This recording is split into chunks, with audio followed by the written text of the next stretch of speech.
This is StoryLink Radio. Our stories are presented before a live audience, then recorded for the StoryLink Radio podcast for your on-demand listening pleasure. Please visit StoryLinkRadio.com for show notes, to find out how to join our live audience, and for lots of free stuff, including free audiobooks and much more. This episode is the next chapter in MORTE D'ARTHUR. Please remember to visit www.storylinkradio.com. Book 2, Chapter 7. How a Dwarf Reproved Balin for the Death of Lancelot, and how King Mark of Cornwall found them and made a tomb over them. "Now we go hence," said Balin, "and well be we met." The meanwhile, as they talked, there came a dwarf from the city of Camelot on horseback, as much as he might, and found the dead bodies. Wherefore he made great dole, and pulled out his hair for sorrow, and said, "Which of you knights have done this deed?" "Whereby askest thou it?" said Balin. "For I would wit it," said the dwarf. "It was I," said Balin, "that slew this knight in my defence, for hither he came to chase me, and either I must slay him or he me. And this damsel, slew herself for his love, which repenteth me, and for her sake I shall owe all women the better love."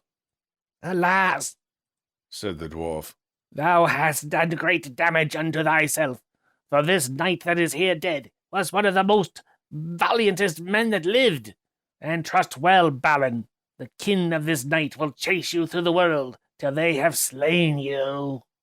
"As for that," said Balin, "I fear not greatly, but I am right heavy that I have displeased my lord King Arthur for the death of this knight." And so, as they talked together, there came a king of Cornwall riding, the which hight King Mark.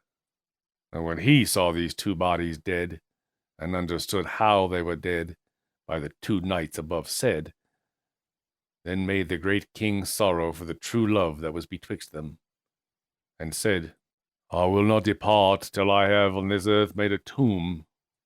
And there he pight his pavilions, and sought through all the country to find a tomb, and in a church they found one was fair and rich.